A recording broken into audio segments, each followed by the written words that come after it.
Okay, here's a review of factoring using the Xbox. So when we're factoring using the Xbox, we need to know what A, B, and C are. So we've got A, 8x, B, and 15c. So we need to go to the X and then the box. So we make a big X. We take A times C. So 1 times 15 goes at the top. And then B, our middle term, 8 goes at the bottom. And we need numbers that multiply to 15 that add to 8. So I kind of do a little list for myself. Things that multiply to 15 are 1 and 15, 3 and 5, and I think I'm good. The only two that are going to work are 3 and 5, and it looks like positive 3 and positive 5 work, so that means I go to the box. And I'm going to make a 2 by 2 box here. The first term, x squared, goes in the first box. Last term of my trinomial goes in the last box. And now instead of putting 8x, I broke it down into 3 and 5. So it's going to be 3x in one of the boxes, 5x in the other. Now we're going to factor by taking out a GCF. Basically, we're looking at what, and we only have to do this once. So what is the GCF of x squared and 5x? They both have an x in common, so I'll factor that out. Everything else just pulls out from the box. So to get into the box, I'm usually multiplying something times something to get here. So x squared, if I look at how to get from x to x squared, I need to multiply by x. So I know that this is x. Now, same thing with this box right here, the 5x. 5x is made up of x and something else. What is that something else? X times what gives me 5x? It's going to be 5. So now I can multiply into the box and know that I got it right. The next one, I've got x, and I'm trying to somehow get from x to 3x. So something here times the x here will give me 3x, and that is 3. So you only have to take the GCF once. Then I double check that I'm correct. Does 3 times 5 equal my last little piece in this box? Yes. And so I have factored my polynomial into x plus 3 times x plus 5. So that's factoring using the Xbox. We're going to do 2 more examples. The next one starts the same way. I want to go ahead and draw an x. And we take our first term times our last, a times c. So we need factors of 10 that give us negative 11. So numbers that multiply to 10, so it's 1 and 10, 2 and 5. Which one of those is going to work? Probably 1 and 10, but they're going to have to be both negative. And the reason I know that is negative 1 times negative 10 gives me the positive 10 that I'm looking for. And if I were to add them, gives me the negative 11. And then I'm going to the box. So I make a 2 by 2 box. Sometimes it's straight, sometimes it isn't. Okay, first term in the first box. So 5x squared goes at the top. Last term goes in the last box. Positive 2 down here.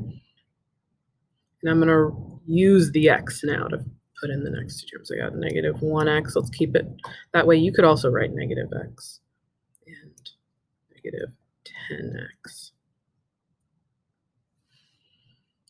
So let's figure out. The only time you have to find the GCF is the first time. So find the GCF of the 2 first terms, so 5x squared and negative 10x. The GCF of these two is going to be 5x. From then on, you're not finding the GCF. You're basically looking what two things multiplied to get me what I have in the box. So 5x squared is made from 5x times something else over here. That something else is x, right? Because x times 5x to get into the box gives me 5x squared. Same thing in this direction. Something times my 5x at the very top gives me negative 2x. That something. So something times 5x equals negative 10x. So it's probably a negative 2. And then we'll do the same thing for these boxes. So something times x gives me negative 1x. Something times x gives me negative 1x. Well, that's negative 1.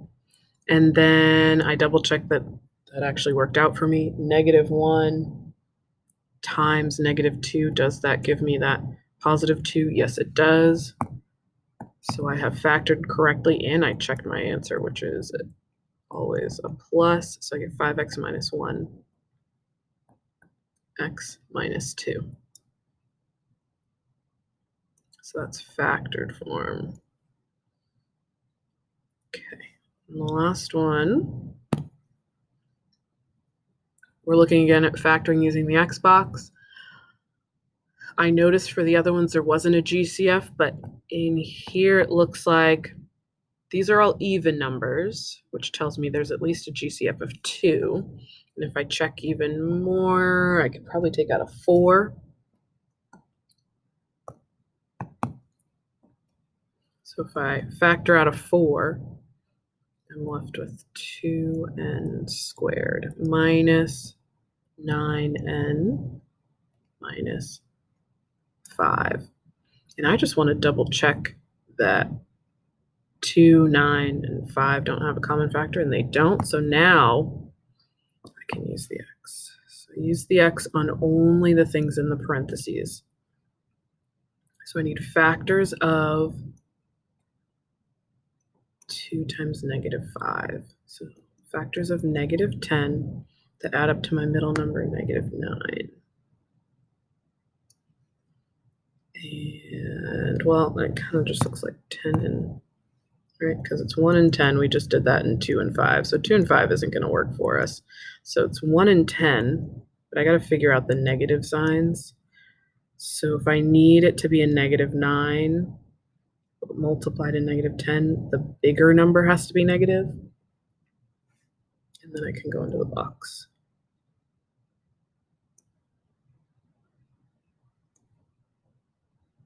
So 2 by 2 box, first term, and that first term is in the parentheses, not that 4. So it's 2n squared. Last term,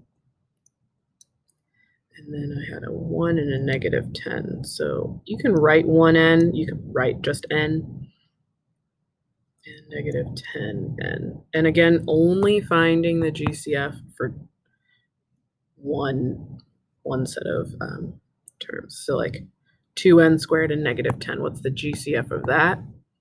That is going to be 2n.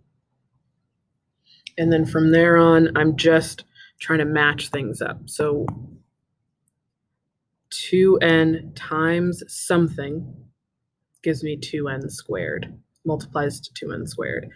That's something, 2n times something equals 2n squared. I just need one more n there.